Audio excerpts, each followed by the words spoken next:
Well, earlier this morning I shot a nice little 8-point for Northern Michigan public land standards, and I already had recovered him, and here's where he laid. Haven't gutted him yet. I'm going to do that on a video. Try and do it quick. Got a runway down through there. But he's just a perfect, nice little 8-point. Made a good shot. Probably went 60 yards. Down here in this swamp, I rattled him in.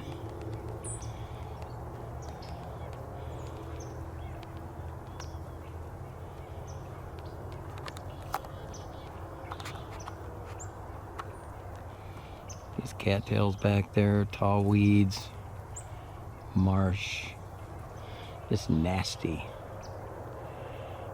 stuff deer like. Big cattail marsh over there goes for quite a ways.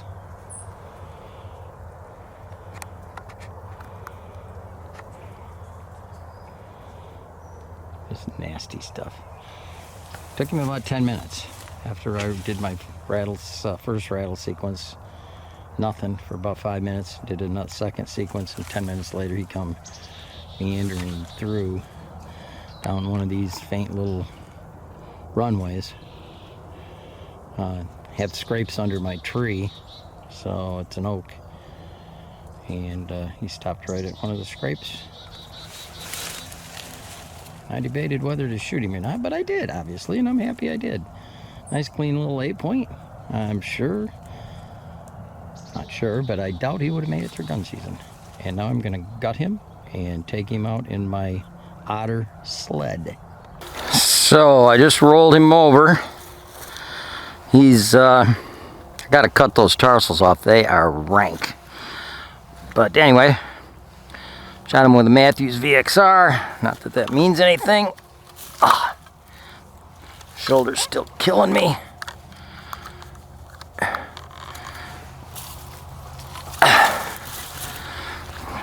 Shot him with a Matthews VXR.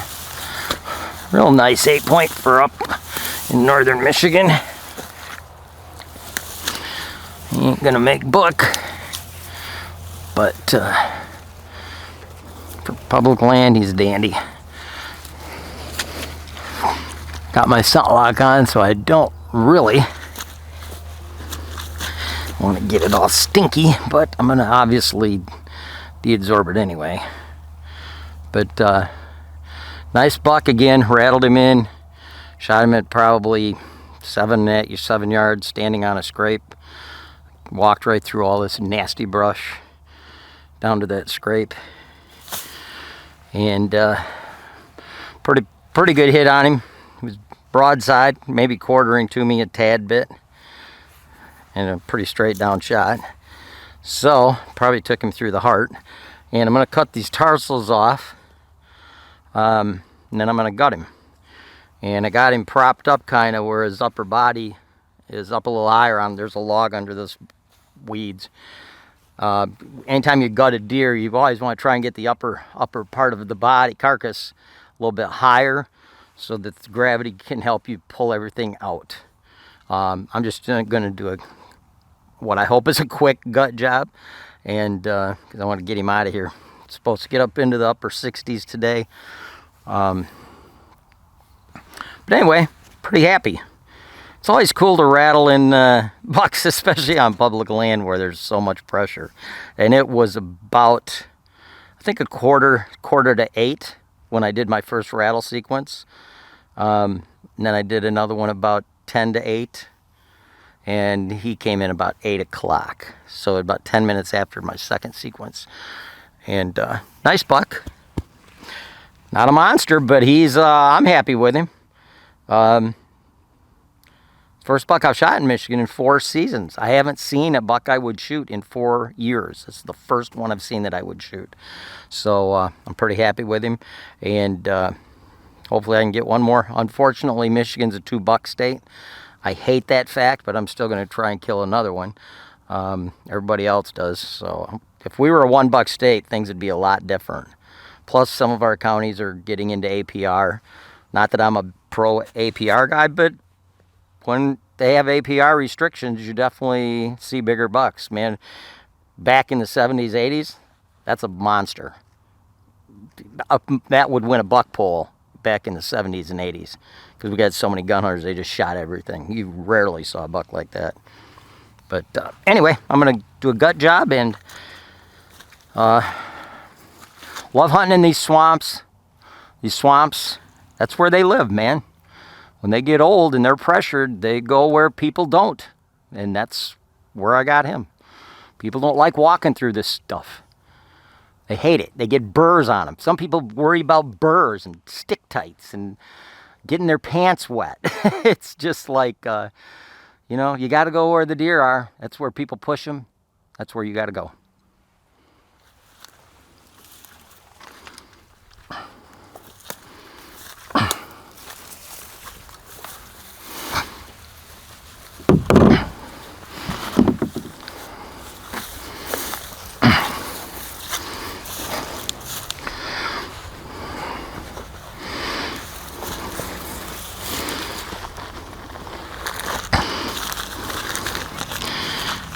Okay, I used to think these were for girls till I used them once, and they're awesome. They're gut gloves.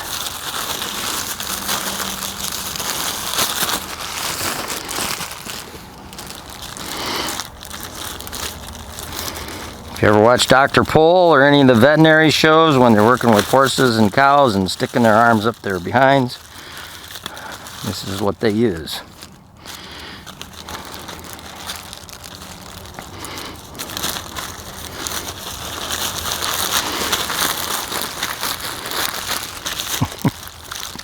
They're a little bit large. The big the main ones are kind of on the large size, but that's what these surgical gloves are for. They're to tighten everything back up.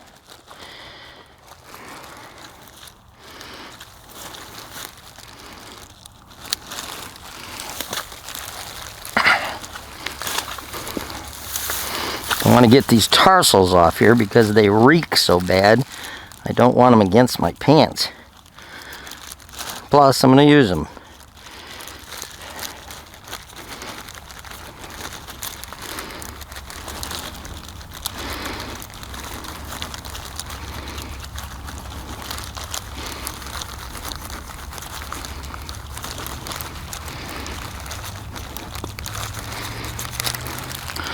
One.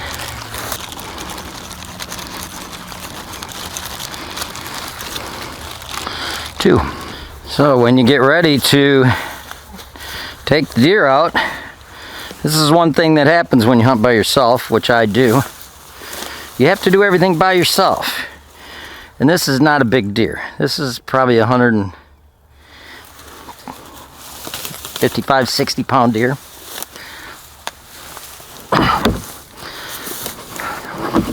Kind of pull the carcass inside.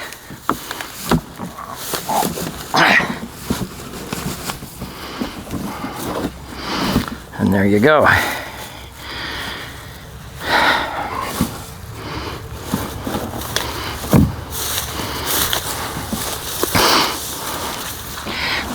Now, unfortunately, I gotta drag the bastard out.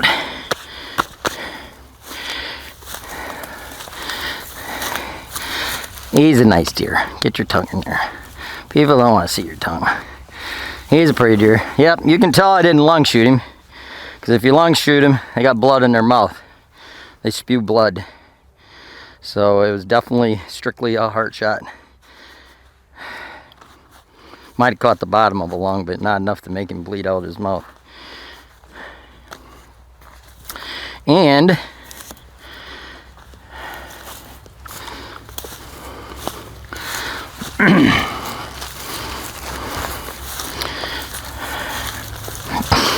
gonna throw the gloves in there with the bowl.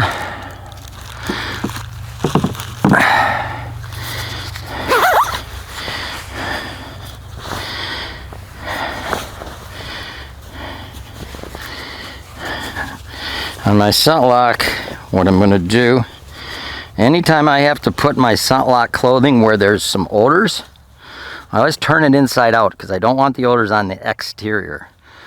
I don't want them on the interior either, but I can put more heat to the interior than I can.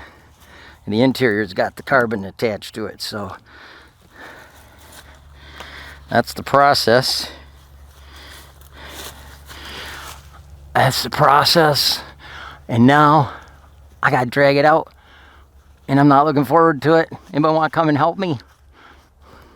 I'm getting too old to drag these out by myself.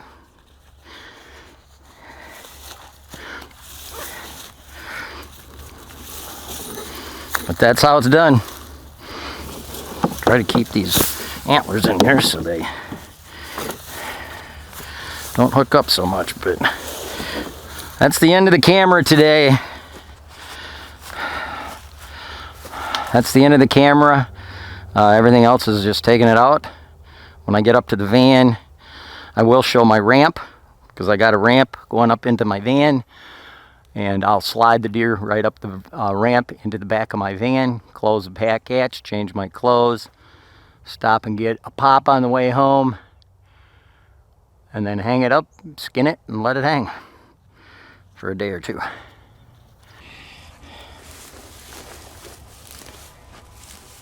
When you get to your vehicle and the riggy is set in, which it has here, right where those tarsal glands were, there's a big tendon. Cut that tendon, lightly fold right up.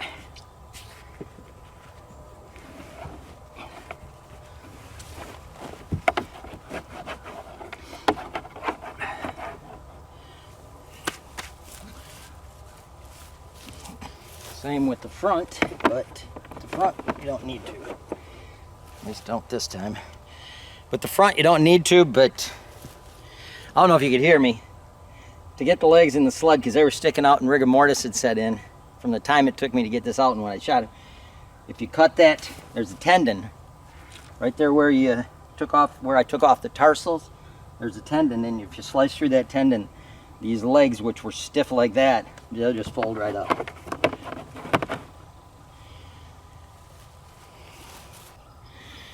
I obviously had to move the stuff around in my van on a sweat bag to take the sled out. So now I didn't need the cart on this one. Put the cart over there. Here's a doe drag. And my son John made me this ramp.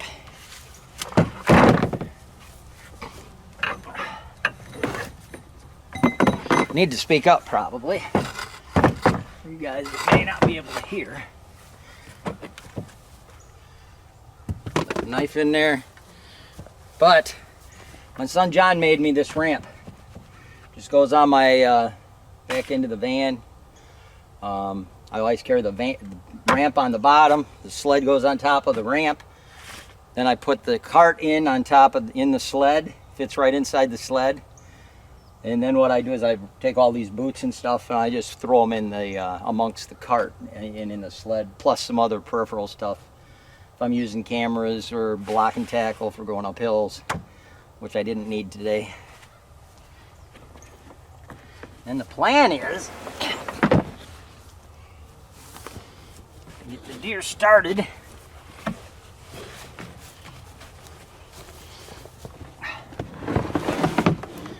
This ramp, and then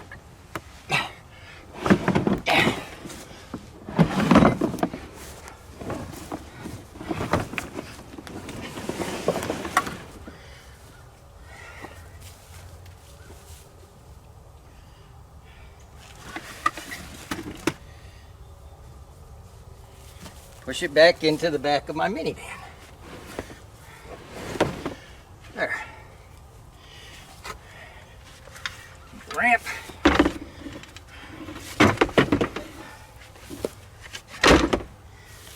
On top. Take the doe drag. Get rid of the weed. Get rid of the weed. So I got the ramp on the deer.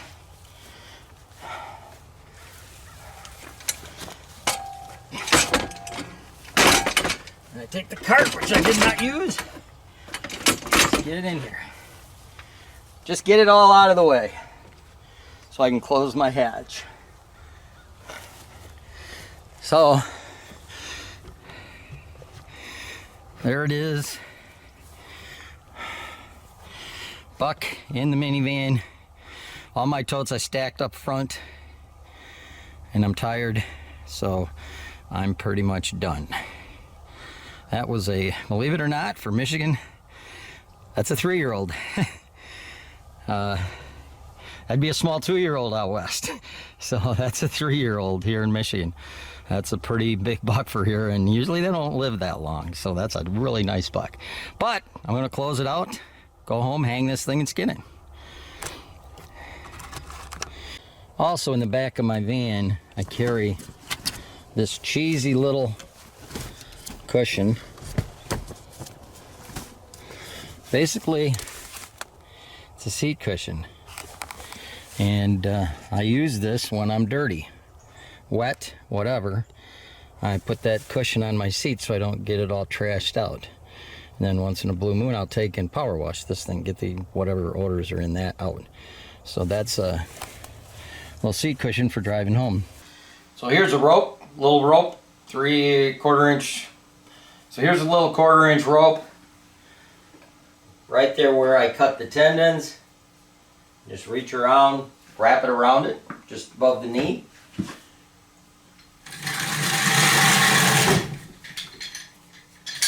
Got a little block and tackle.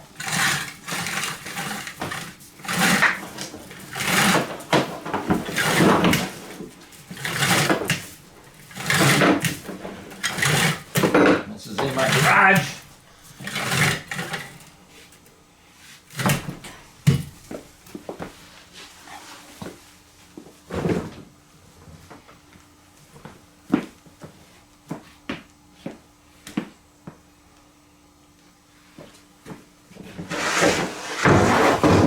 Let out from underneath it.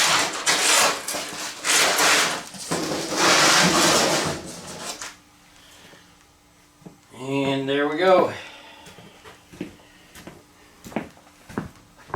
Thank you for watching another episode of Eberhart Outdoors. And if you liked it, please hit like and subscribe. Thank you.